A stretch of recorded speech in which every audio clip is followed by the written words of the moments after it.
أعوذ بالله من الشيطان الرجيم. بسم الله الرحمن الرحيم. وإذ قال ربك للملائكة إني جاعل في الأرض خليفة قالوا أتجعل فيها من يفسد فيها ويسفك الدماء ونحن نسبح بحمدك ونقدس لك قال إني أعلم ما لا تعلمون. وعلم آدم الأسماء كلها ثم عرضهم على الملائكة فقال أنبئوني بأسماء هؤلاء إن كنتم صادقين. قالوا سبحانك لا علم لنا إلا ما علمتنا إنك أنت العليم الحكيم. قال يا آدم أنبئهم بأسمائهم فلما أنبأهم بأسمائهم قال ألم أقل لكم إني أعلم غيب السماوات والأرض وأعلم ما تبدون وما كنتم تكتمون. وإذ قلنا للملائكة اسجدوا لآدم فسجدوا إلا إبليس أبى واستكبر وكان من الكافرين. صدق الله العظيم.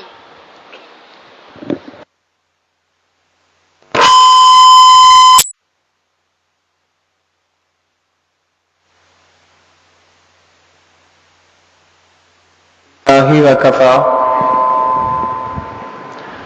وسلام على عباده الذين اصطفى اما بعد.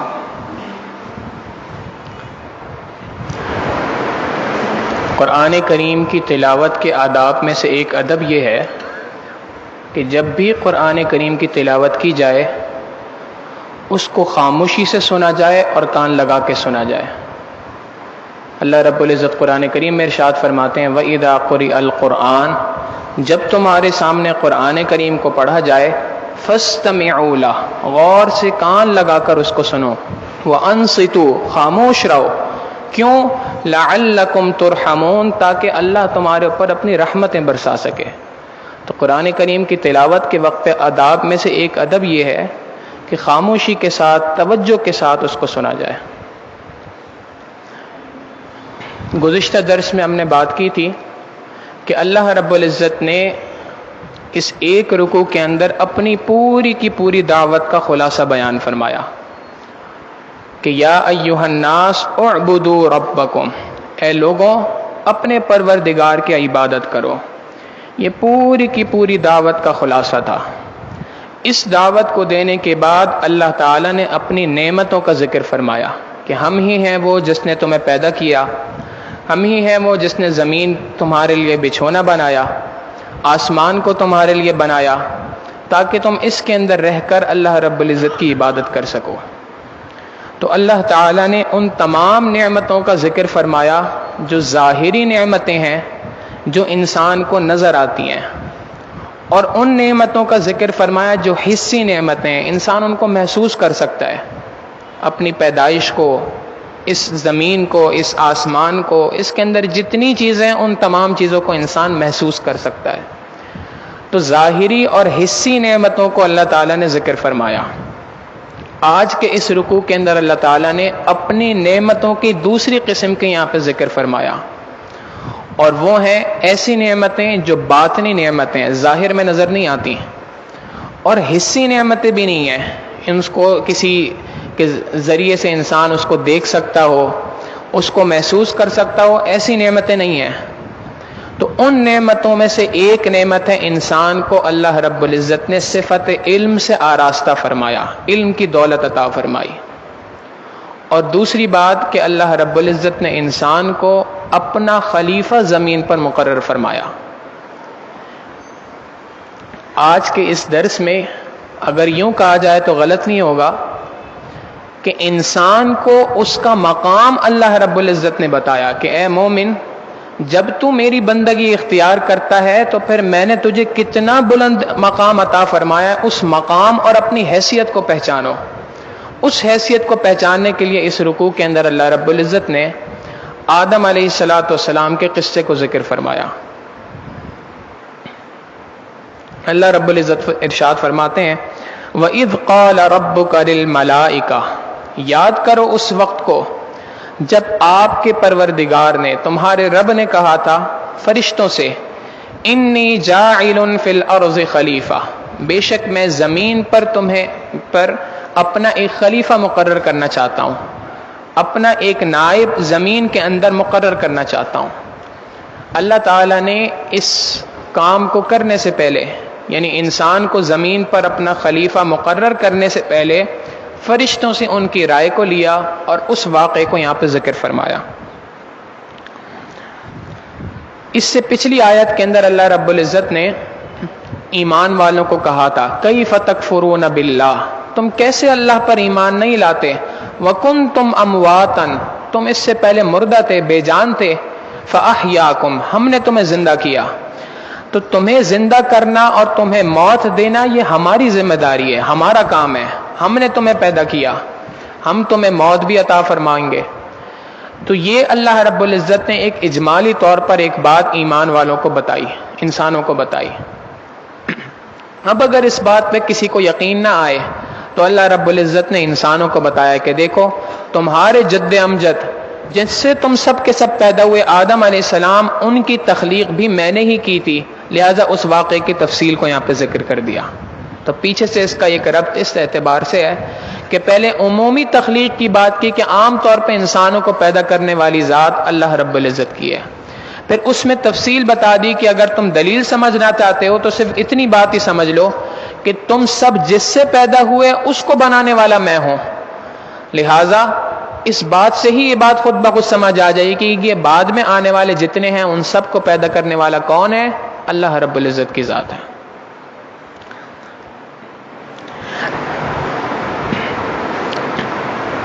دوسری بات، یہاں پر اس بات کو ذکر کیوں کیا؟ مشرکین مکہ سے جب یہ بات کہی جاتی تھی کہ تم اللہ رب العزت کے اوپر ایمان لے کے آؤ، اللہ کے سوا کسی کو اپنا معبود نہ مانو، تو وہ آگے سے کہا کرتے تھے انا وجدنا آباءنا لہا عابدین، ہم اپنے آباء و اجداد کو، اپنے بڑوں کو اسی طریقے پہ زندگی گزارتے ہوئے دیکھ کے آئے، وہ بھی بتوں کی پوجا کرتے تھے تو ہم اس کو کیسے چھوڑ سکتے ہیں؟ اللہ رب العزت نے بتا دیا کہ اگر تم واقعی اپنے جد امجد، اپنے بڑوں کی پیروی کرنا چاہتے ہو، ان کے راستے پر چلنا چاہتے ہو، تو تمہارے سب سے بڑے آدم علیہ السلام ہیں، اور ان کو ہم نے پیدا کیا، ان کو ہم نے نبی بنایا، انہوں نے ہمیں ہی اپنا معبود بنا، ہمارے سوا کسی اور کو اپنے ساتھ شریک نہیں کیا۔ اگر تم واقعی اپنے آباء و اجداد کے دین پر چلنا چاہتے ہو تو اس کا طریقہ یہ ہے کہ تم آدم علیہ السلام کی پیروی کرو۔ اور تیسری بات کہ اللہ رب العزت انسانوں کو بتانا چاہتے تھے کہ دیکھو آدم علیہ السلام پر ہم نے تمام فرشتوں کو، جنات کو، تمام مخلوقات کو یہ حکم دیا کہ تم آدم علیہ السلام کو سجدہ کرو۔ اس سجدہ کرنے کی وجہ کیا تھی؟ کہ اللہ رب العزت نے آدم علیہ السلام کو علم عطا کیا تھا جو علم فرشتوں کے پاس نہیں تھا۔ تو یہاں سے یہ بات بھی اللہ رب العزت بتانا چاہ رہے ہیں کہ اے انسانوں، تمہیں جو ہم نے دیگر امتوں کے اوپر، دیگر مخلوقات کے اوپر فضیلت عطا فرمائی ہے، اس فضیلت کی وجہ علم الہی ہے، لہٰذا ہر انسان کو دوسرے انسان پر علم کی وجہ سے فوقیت حاصل ہے۔ چوتھی بات جس کو پہلے بھی ذکر کیا کہ اللہ رب العزت ایمان والوں کو ان کا مقام بتانا چاہتے ہیں، اس وجہ سے اس واقعے کو ذکر فرمایا۔ اللہ رب العزت نے یہاں پہ فرمایا انی جاعل فی الارض خلیفہ، میں زمین پر اپنا ایک نائب، ایک خلیفہ مقرر کرنا چاہتا ہوں۔ اس خلیفہ سے کیا مراد ہے؟ اس بات کو سمجھنے کے لیے یوں سمجھا جائے کہ جب پاکستان اور ہندوستان تقسیم نہیں ہوا تھا، یہ متحدہ ہندوستان کہلاتا تھا، اس زمانے کے اندر یہاں پہ انگریز کی حکومت تھی، ان کا ملک تھا انگلینڈ، انگلستان، وہ وہاں سے بیٹھ کر یہاں پہ حکومت کیا کرتے تھے۔ کیسے؟ حکومت وہاں پر تھی، وہاں سے ان کا ایک وائس رائے کہلاتا تھا، وہ وائس رائے اس متحدہ ہندوستان کے اندر، بر صغیر کے اندر آتا تھا، وہاں سے احکامات کو لے کر آتا تھا اور یہاں پر لا کر ان احکامات کو نافذ کرتا تھا۔ اس کا کام یہی تھا، وہاں سے احکامات کو لے اور یہاں پر لوگوں پر ان احکامات کو نافذ کرے۔ جہاں کہیں پہ کسی بارے میں کوئی حکم موجود نہ ہو تو اس کے بارے میں اس کو اختیار تھا، ثوابدیدی اختیار، کہ وہاں پر اپنی سوچ و بچار کے مطابق اپنی رائے سے وہاں پر فیصلہ کرے۔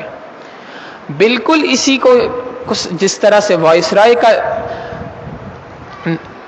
ایک نیابت ہوتی ہے، ایک وائس رائے کی جس طرح سے ایک پوزیشن ہوتی ہے، بالکل اسی طریقے سے انسان کو اللہ رب العزت نے زمین پر خلیفہ بنایا کہ تمہیں میں اپنے تمام کے تمام احکامات عطا کروں گا، تمہارا کام یہ ہے ان احکامات کو لو اور ان کو دنیا کے اندر نافذ کرو۔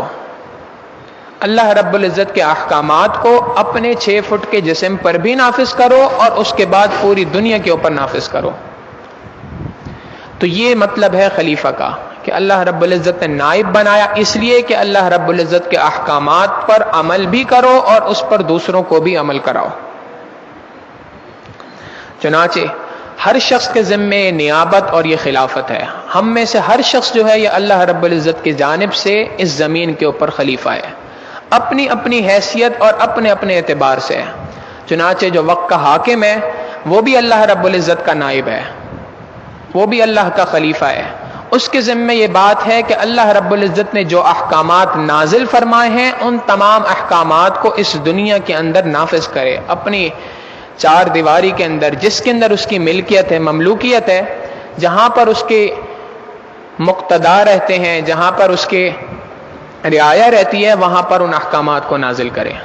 بالکل اسی طریقے سے علماء اور صلحاء یہ بھی اللہ رب العزت کے نائب ہیں، اور ان کے ذمے ہے کہ یہ بھی اللہ رب العزت کی مخلوق تک اللہ کے پیغام کو پہنچائیں۔ اس درس قرآن کے سلسلے کے ذریعے سے، دارالافتاء کے سلسلے کے ذریعے سے، مدارس و مساجد کے قیام کے ذریعے سے، ان طریقوں سے اللہ کا پیغام اللہ کے بندوں تک پہنچائیں۔ پھر اسی طریقے سے ہر عام آدمی بھی اللہ رب العزت کی طرف سے نائب اور اس کا خلیفہ ہے۔ چنانچہ ہر شخص کی ذمہ داری ہے کہ وہ امر بالمعروف، نیکی کے کام کا حکم دے اور برائی سے روکے۔ اس کی ذمہ داری ہر شخص کے اوپر ہے۔ اس کے مختلف دور کے اندر مختلف طریقے اللہ رب العزت نے لوگوں کے اندر پیدا فرمائے۔ آج کے اس دور کے اندر سب سے منظم طریقے سے اس کام کو کرنے کے لیے اللہ رب العزت نے ایک جماعت کو تشکیل دے دیا جس کو دعوت و تبلیغ کا کام کہا جاتا ہے۔ اس کام کا مقصد صرف اور صرف یہی ہے، اللہ رب العزت کے حکم کو دنیا کے اندر موجود ہر شخص تک پہنچانا، اول ترجیح ایمان والوں تک پہنچانا، اور دوسرے نمبر پر غیر مسلموں تک بھی اللہ کے احکامات کو پہنچانا۔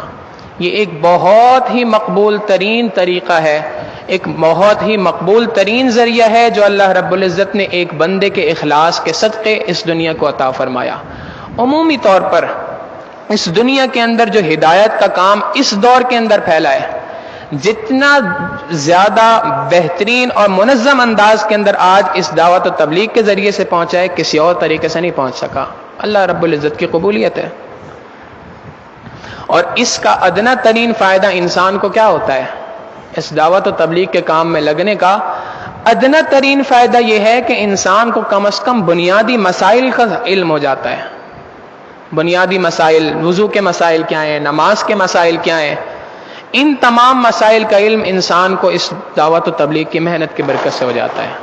اور اس کا ایک بہت بڑا فائدہ یہ ہے کہ اگر کوئی شخص پوچھے کہ جی اس دعوت و تبلیغ کے اس پورے کام کا کیا فائدہ ہے، تو اس کو آگے سے جواب یہی دیا جائے گا کہ بھائی دنیا کے اندر جو تمہاری دعائیں قبول ہو رہی ہیں نا، اس جماعت کی برکت سے ہو رہی ہیں۔ وہ کیسے؟ حدیث مبارکہ میں نبی صلی اللہ علیہ وسلم نے فرمایا، اگر تم نے امر بالمعروف نہی عن المنکر کا کام چھوڑ دیا، اگر تم نے اس دنیا کے اندر لوگوں کو بھلائی کی طرف بلانے اور برائی سے روکنے کا کام چھوڑ دیا، اللہ رب العزت تمہاری دعاؤں کو قبول کرنا چھوڑ دیں گے۔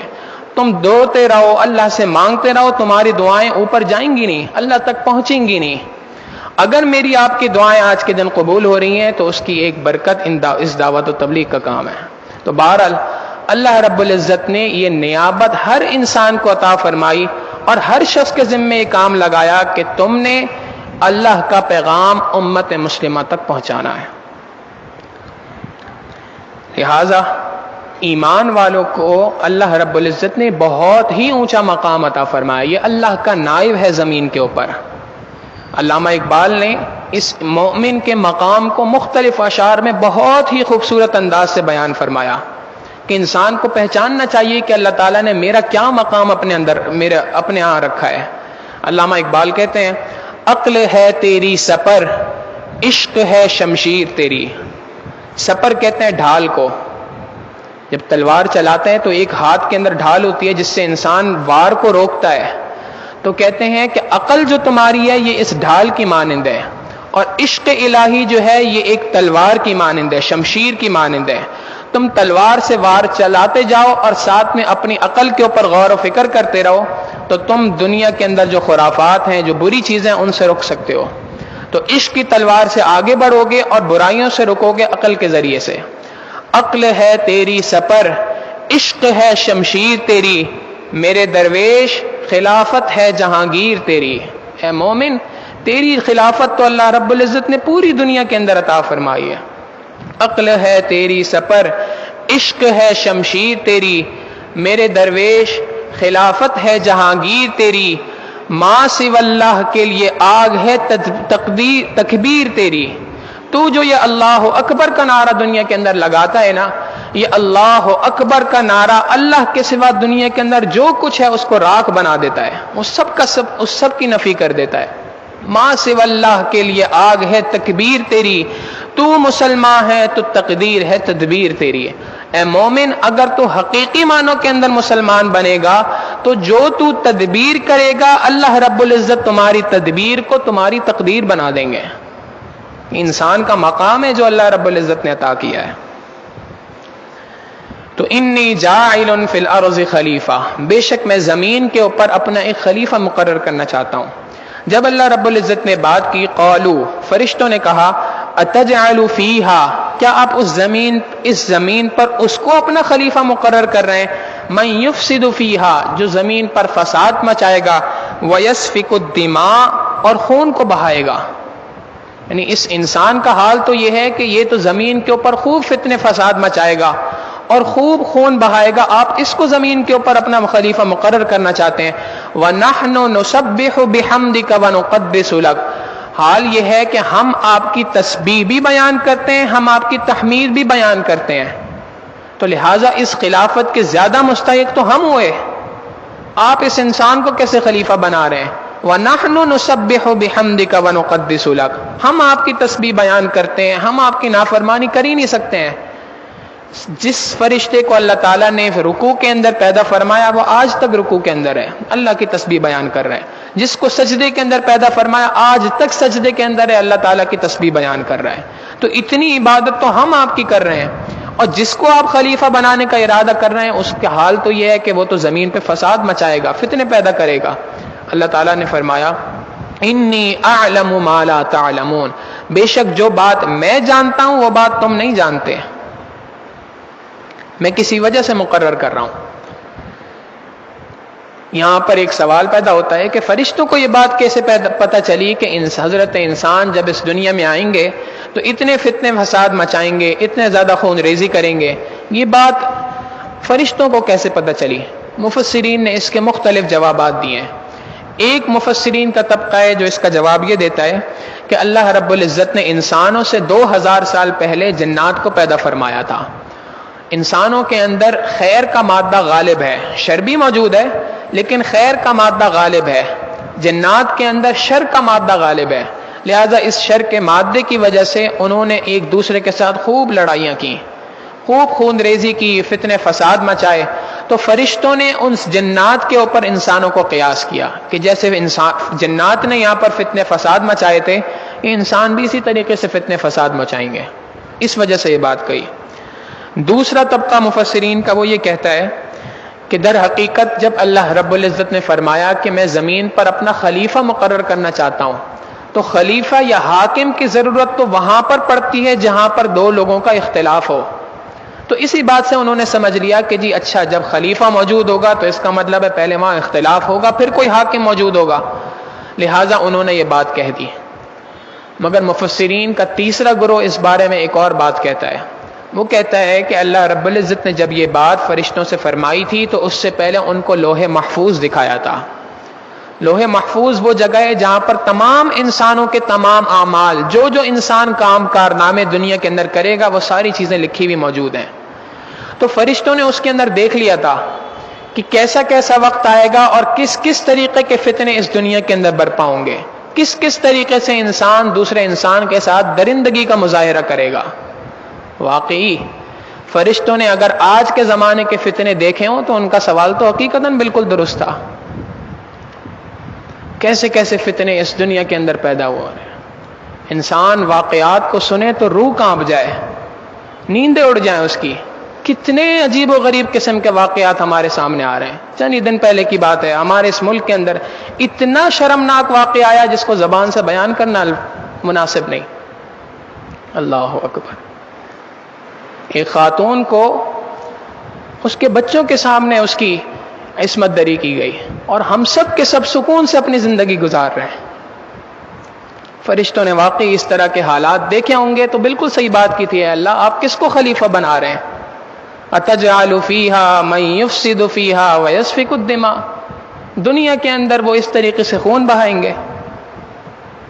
تو بہرحال یہ تین مختلف قسم کے جوابات مفسرین نے دیے کہ فرشتوں کو یہ بات کسی نہ کسی طریقے سے معلوم ہو گئی تھی کہ حضرت انسان دنیا کے اندر کس کس طریقے کے کارنامے انجام دیں گے.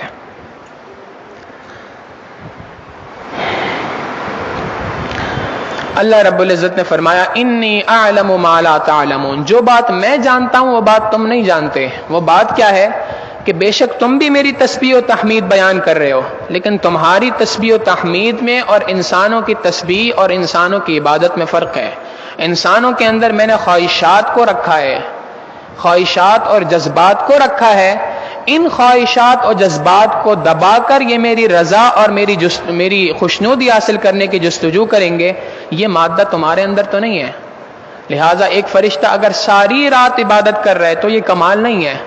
کیوں؟ اس کے اندر نہ کوئی وضو کرنے کی حاجت ہے، نہ اس کے اندر سردی گرمی کا احساس ہے، نہ اس کے اندر کوئی نیند کا احساس ہے، نہ اس کے اندر کوئی کھانے کی طلب ہے، کسی قسم کی طلب، کسی بھی قسم کی کوئی چیز نہیں ہے. تو اگر وہ ساری رات بھی عبادت کرتے رہے تو یہ تو کمال کی بات نہیں ہے. اور فرشتے واقعی سالوں سے عبادتیں کرتے ہوئے آ رہے ہیں. اور انسان کے بارے میں اللہ رب العزت نے کیا کمال عطا فرمایا. نبی علیہ الصلوۃ والسلام نے فرمایا جس شخص نے عشاء کی نماز جماعت سے پڑھی، پھر فجر کی نماز جماعت سے پڑھی، اللہ رب العزت اس کو پوری رات عبادت کا ثواب عطا فرماتے ہیں. تو یہ فرشتوں سے اوپر بڑھ گیا. کس وجہ سے؟ اس کے اندر ایک خواہش تھی کہ میں رات کو سوؤں، صبح سردی بہت ہے، گرمی بہت ہے، اندھیرا ہے، وضو کرنا ہوگا، نیند کو قربان کرنا ہوگا. ان سب کے باوجود اپنی خواہشات کو دباتا ہے، اللہ رب العزت کے حکم پہ کھڑا ہوتا ہے. اللہ رب العزت نے اس کو زمین کے اوپر خلافت جیسا منصب عطا فرما دیا. وَعَلَّمَ آدَمَ الْأَسْمَاءَ كُلَّهَا. اب اللہ رب العزت نے فرمایا کہ اچھا فرشتوں اب ذرا دیکھو، میں تمہیں سمجھاتا ہوں جو بات میں جانتا ہوں اور تم نہیں جانتے وہ بات کیا ہے. وَعَلَّمَ آدَمَ الْأَسْمَاءَ كُلَّهَا. اللہ رب العزت نے آدم علیہ الصلوۃ والسلام کو تمام کی تمام چیزوں کے نام یاد کرائے. اللہ رب العزت نے آدم علیہ السلام کو جو علم عطا فرمایا یہ علم الاشیاء کہلاتا ہے. اشیاء کا علم، مختلف چیزوں کے نام بتا دیے اور ان ناموں کو بتانے کے بعد ان کی خاصیات بھی اللہ رب العزت نے بتا دی. یہ علم الاشیاء ہے کہ انسان کو دو چیزوں کا علم ہو تو اس سے تیسری چیز کا علم وہ خود بخود نکال دیتا ہے. اللہ رب العزت نے انسان کو جو علم عطا فرمایا، اس علم کی دو قسمیں ہیں. یوں سمجھیں اس بات کو. ایک علم الوحی کہلاتا ہے، وحی کا علم جو خالصتاً اللہ رب العزت کی جانب سے ہوتا ہے. اور دوسرا علم ہے جس کو کہتے ہیں علم الحواس. حواس کے ذریعے سے، 5 حواس خمسہ، 5 حواس ہیں جن کے ذریعے سے انسان علم کو حاصل کرتا ہے. سونگنے کے ذریعے سے، چکھنے کے ذریعے سے، چھونے کے ذریعے سے، دیکھنے کے ذریعے سے انسان علم کو حاصل کرتا ہے، سونگنے کے ذریعے سے حاصل کرتا ہے. اب انسان کوئی چیز کو دیکھتا ہے، اس کو محسوس کرتا ہے تو اس سے کوئی نتیجہ نکالتا ہے. مثال کے طور پہ کہیں پر دھواں اٹھ رہا ہو اور ساتھ میں بدبو بھی آ رہی ہو. اب دھواں اٹھنا یہ انسان نے اپنی آنکھوں سے دیکھا اور اس کی بو کو اپنی ناک سے محسوس کیا. ان دو چیزوں کو محسوس کرنے سے انسان نے ایک نتیجہ نکال لیا کہ جی یہاں پر کوئی شارٹ سرکٹ ہوا ہے, کہیں کوئی آگ لگی ہے جس کی وجہ سے یہ دھواں بھی اٹھ رہا ہے اور بو بھی آ رہی ہے. یہ جو نتیجہ نکالا نا, یہ علم الاشیاء ہے, اشیاء کا علم ہے جو اللہ رب العزت نے اس انسان کو عطا فرمایا ہے. یہ علم آدم علیہ الصلوۃ والسلام کو سب سے پہلے عطا فرمایا تھا. تو اللہ رب العزت فرماتے ہیں وَعَلَّمَ آدَمَ الْأَسْمَاءَ كُلَّهَا, اللہ رب العزت نے آدم علیہ الصلوۃ والسلام کو تمام کی تمام اشیاء کا علم عطا فرمایا. ثم عرضهم على الملائکہ, ان تمام چیزوں کو فرشتوں کے سامنے بھی پیش کیا. فقال, اللہ رب العزت نے فرمایا انبئونی باسماء هؤلاء, ان تمام چیزوں کے ذرا تم نام تو گنواؤ.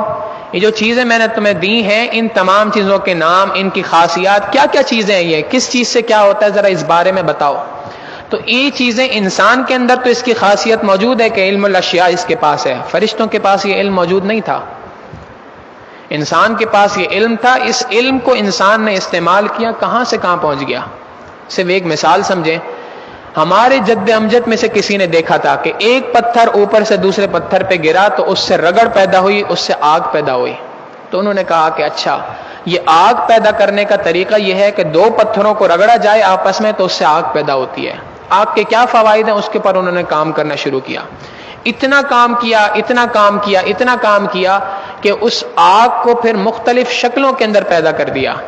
اب پتھر رگڑنے کی ضرورت نہیں ہے, ماچس کی تیلی ہے اس سے آگ لگ سکتی ہے, لائٹر موجود ہے اس کے ذریعے سے آگ لگ سکتی ہے. یہ علم تھا. پھر اس آگ کو ایک انرجی کے اندر کنورٹ کر دیا اور کہہ دیا کہ جی یہ توانائی ہے جس کے ذریعے سے مختلف چیزیں پیدا ہوتی ہیں. پھر اس انرجی کو اٹامک انرجی کے اندر پروڈیوس کر دیا کہ جی یہ اٹامک انرجی ہے, اس کے ذریعے مختلف قسم کے بڑے بڑے بم انسانوں نے پیدا کر دیے. تو ایک چھوٹا سا علم تھا, اس علم کو آگے بڑھایا, بڑھا کے انسان کہاں تک لے گیا. تو یہ علم الاشیاء انسان کی خاصیت ہے, فرشتوں کی خاصیت نہیں ہے. فرشتے اس بات کو نہیں سمجھ سکتے. لہٰذا جب اللہ رب العزت نے دونوں کے سامنے علم کو پیش کیا, پھر فرمایا انبئونی باسماء, اے فرشتوں ان چیزوں کے ذرا نام تو بتاؤ. ہؤلاء ان کنتم صادقین, اگر تم اپنے اس دعوے میں سچے ہو کہ ہم خلافت کے اہل تو ہم ہیں, اگر تم اپنے اس دعوے میں سچے ہو تو انبئونی باسماء, ان تمام اشیاء کے ذرا نام تو بتاؤ. فرشتوں نے کہا قالوا سبحانک لا علم لنا الا ما علمتنا, اے اللہ آپ کی ذات پاکیزہ ہے, آپ کی ذات ہر قسم کے عیبوں سے پاک ہے. لا علم لنا الا ما علمتنا, جو علم آپ ہمیں سکھاتے ہیں ہم اس کے علاوہ کوئی علم نہیں جانتے. جو علم آپ نے ہمارے اندر رکھ دیا ہے وہ علم تو ہم جانتے ہیں, اپنی طرف سے کوئی علم پیدا کر لیں یہ ہمارے بس میں نہیں ہے. انک انت العلیم الحکیم, آپ زبردست علم والے, زبردست حکمت والے ہیں.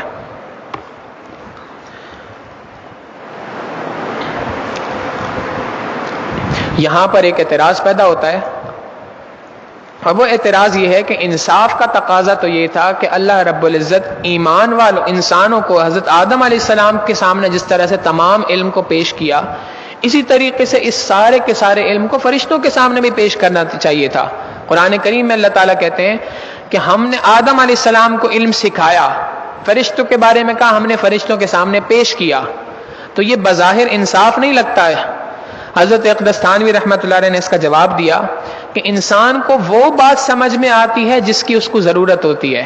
یہ ایک فطری بات ہے.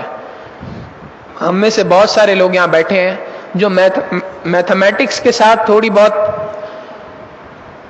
شناسائی رکھتے ہیں, وہ اس بات کو سمجھتے ہیں کہ جی اگر کوئی کہا جائے جی یہ جو شیپ ہے یہ ٹرائنگل کی شیپ ہے, یہ ریکٹینگل کی شیپ ہے, یہ فلاں شیپ ہے, اب ہر بندے کو یہ بات تو سمجھ نہیں آئے گی کہ جی اس کے کیا معنی ہے, لیکن جس کا علم ہے, جس کی خاصیت ہے, اس کو فوری طور پہ سمجھ میں آ گئی کہ یہ بات کیا ہے. طلباء بیٹھے ہیں, ان سے اگر یہ بات کی جائے کہ جی یہ تصور ہے, یہ تصدیق ہے, یہ علم بدیہی ہے, یہ علم غیر بدیہی ہے, ان کو فوراً یہ بات سمجھ آ جائے گی. کیوں؟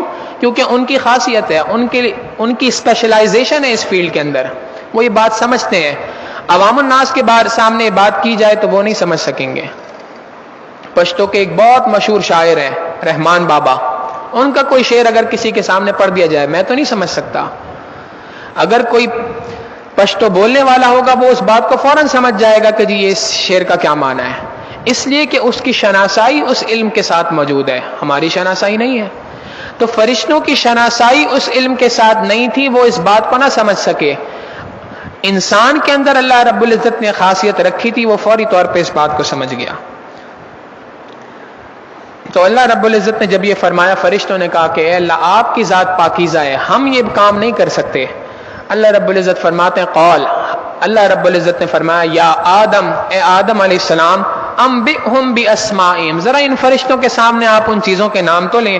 فلما انبأہم باسمائہم، جب فرشتوں کے سامنے آدم علیہ السلام نے ان تمام کی تمام اشیاء کے نام لے لیے، ان کی خاصیت کو بیان کر دیا. قال، اللہ رب العزت نے فرمایا الم اقل لکم، کیا میں نے یہ بات تم سے نہیں کہی تھی، انی اعلم غیب السماوات والارض، میں آسمان و زمین میں جتنے پوشیدہ راز ہیں وہ تمام کے تمام کو جاننے والا ہوں. واعلم ما تبدون وما کنتم تکتمون، جن باتوں کو تم چھپاتے ہو اور جن باتوں کو تم ظاہر کرتے ہو ان کو بھی جانتا ہوں. وما کنتم تکتمون، جن باتوں کو تم چھپاتے ہو میں ان باتوں کو بھی جانتا ہوں. فرشتے کن باتوں کو چھپاتے تھے، کن بات کو ظاہر کرتے تھے؟ فرشتے اس بات کو ظاہر کرتے تھے کہ اے اللہ آپ کی تسبیح کرنے کے لائق تو ہم ہی لوگ ہیں. اور چھپاتے کس بات کو تھے کہ اے اللہ حقیقت یہ ہے، اس کے پیچھے بات کیا تھی؟ اے اللہ حقیقت یہ ہے کہ آپ کی خلافت کے مستحق تو ہم لوگ ہیں. تو اللہ رب العزت نے کہا کہ جو بات تم میرے سامنے ظاہر کر رہے ہو اس کو بھی میں جانتا ہوں، اور جس بات کو تم مجھ سے چھپا رہے ہو اس بات کو بھی میں جانتا ہوں. آگے اللہ رب العزت فرماتے ہیں وَإِذْ قُلْنَا لِلْمَلَائِكَةِ، جب فرشتوں کے سامنے آدم علیہ السلام نے تمام اشیاء کو بتا دیا تو پتہ چل گیا آدم علیہ السلام کو علم کے اعتبار سے فرشتوں پر فضیلت حاصل ہے. لہٰذا اللہ رب العزت نے کہا وَإِذْ قُلْنَا لِلْمَلَائِكَةِ، ہم نے فرشتوں سے کہا اسجدوا لآدم، آدم علیہ السلام کو سجدہ کرو. فسجدوا الا ابلیس، تمام کے تمام فرشتوں نے سجدہ کیا سوائے ابلیس کے. ابا، اس نے انکار کیا. واستکبر، اور تکبر کیا. وکان من الکافرین، اور وہ کافروں میں سے ہو گیا. ابلیس اس کا اصل نام تھا عزازیل. ابلیس اس کو کیوں کہتے ہیں؟ ابلیس کے معنی ہوتے ہیں مایوس ہونا. چونکہ یہ اللہ رب العزت کی رحمت سے ہمیشہ کے لیے مایوس ہو گیا، لہذا اس کو ابلیس کہا جاتا ہے. حقیقتاً یہ جن تھا، کان من الجن، جنات میں سے ایک جن تھا. مگر اللہ رب العزت کی اس نے اتنی عبادت کی کہ اس عبادت کی وجہ سے اس کو معلم الملائکہ کا لقب دیا گیا. ملائکہ کا سردار تھا، ملائکہ کا سکھانے والا، ملائکہ کا استاد مقرر کیا گیا تھا. اس کا اتنا بڑا مقام تھا جنات میں سے. لیکن فرشتوں کے ساتھ اس کی ایک مناسبت یہ تھی کہ اتنی زیادہ عبادت کی وجہ سے اور اتنے زیادہ علم کی وجہ سے اللہ رب العزت نے اس کو فرشتوں کے اوپر استاد مقرر کیا تھا. مگر جب اللہ رب العزت نے اس سے کہا کہ آدم علیہ السلام کو سجدہ کرو تو اس نے انکار کر دیا. دلیل کیا دی؟ خلقتنی من نار وخلقتہ من طین، میں تو آگ سے پیدا کیا گیا ہوں. آگ کا تو حال یہ ہے کہ وہ تو بلندی کو چاہتی ہے، اور مٹی کا حال یہ ہے کہ مٹی تو پستی کو چاہتی ہے. لہٰذا میں نے آگ سے میں پیدا کیا گیا ہوں تو میں ان انسانوں سے زیادہ بہتر ہوں. اللہ رب العزت نے اس پر اس کو فرمایا وَكَانَ مِنَ الْكَافِرِينَ، یہ کافروں میں سے ہوا. اس کو ہم نے راندہ درگاہ کر دیا، اس کو اپنے دربار سے نکال دیا. اِنَّ عَلَيْكَ لَعْنَتِي إِلَىٰ يَوْمِ الدِّينِ، قیامت تک میری پھٹکار ہے تمہارے اوپر. اب ذرا غور کریں، ابلیس جو تھا، شیطان جو تھا، یہ اللہ رب العزت کی اتنی عبادت کرنے والا تھا کہ اس کو طاؤس الملائکہ، معلم الملائکہ کا لقب دیا گیا. ایک سجدے کا انکار کیا، اللہ رب العزت نے اپنے درگاہ سے اس کو نکال دیا، اپنی درگاہ سے راندہ درگاہ کر دیا. اب آپ ذرا غور کریں، اللہ رب العزت نے ہمیں ہر روزانہ 20 سجدے کرنے کا حکم دیا. ہم اگر ایک وقت کے سجدے کا انکار کر رہے ہیں تو ایک وقت کتنے سارے سجدوں کا اللہ رب العزت سے انکار کر رہے ہیں. ہماری حیثیت کیا ہے فرشتوں کے سامنے؟ ہماری کیا عبادت ہے فرشتوں کے سامنے؟ اگر اللہ رب العزت ایک سجدے کے انکار پر فرشتوں کے سردار کو ابلیس کا خطاب دے سکتے ہیں، اس کو ہمیشہ کی لعنت کا مستحق دے سکتے ہیں، ہم اور آپ کس کھیت کی گاجر مولی ہیں؟ یہاں پر ایک سوال پیدا ہوتا ہے کہ یہ سجدہ جو تھا، اس سجدے سے کیا مراد ہے؟ مفسرین نے اس کی مختلف تفسیریں لکھی ہیں۔ حضرت اقدس مفتی محمد شفیع صاحب رحمۃ اللہ علیہ فرماتے ہیں کہ اس سے مراد تعظیم تھی، یعنی حقیقتاً جو سجدہ اصطلاحی کہلاتا ہے وہ مراد نہیں تھا، بلکہ مستقلاً علم کے سامنے فرشتوں سے جھکاؤ مراد تھا، کہ وہ بس ایک جیسے رکوع کے اندر انسان جھکتا ہے یا کسی کے سامنے تعظیماً جھکتا ہے، یہ بالکل اسی طریقے سے جھکنا تھا۔ اب پھر یہاں پہ ایک اور سوال پیدا ہوتا ہے کہ یہ جھکنا کس کو تھا؟ آدم علیہ السلام کو جھکنا تھا، ان کی روح کو تھا، کس چیز کو جھکنا تھا؟ یہ ایک تفصیلی واقعہ ہے جس کا ذکر اللہ رب العزت نے آگے اور مقامات میں کیا ہے، ہم اس کی تفصیل کو انشاءاللہ وہیں پر ذکر کریں گے۔ بہرحال اس سجدے کا مقصد کیا تھا؟ اس سجدے کا مقصد یہ تھا کہ اللہ رب العزت نے انسان کو اپنا نائب بنا کر دنیا کے اندر بھیجنا تھا، تو نائب بنانے سے پہلے جتنے فرشتے، جتنے جنات، دیگر تمام مخلوقات تھیں، ان سب کو انسان کا تابع بنانا تھا، ان سب کو بتانا تھا کہ دیکھو تم سب کے سب اس مخلوق کے، اس حضرت انسان کے تابع ہو، تمہیں اس کی ہر کام کے اندر مدد کرنی ہے، لہٰذا تمہیں چاہیے کہ تم اس وقت پہ سجدہ کر کے اس بات کو سمجھو کہ تم اس کے تمام احکامات کے تابع ہو۔ اللہ رب العزت نے انسان کو وہ مقام عطا فرمایا ہے کہ فرشتے اس کے تابع، جنات اس کے تابع، ہوا اس کے تابع، ہر چیز اس کے تابع ہے۔ آپ دیکھیں غزوہ بدر میں، غزوہ احد میں اللہ رب العزت نے ایمان والوں کی مدد فرشتوں کے ذریعے سے کروائی تھی، تو جو اللہ اس وقت پر موجود تھا، کیا وہ اللہ آج موجود نہیں ہے؟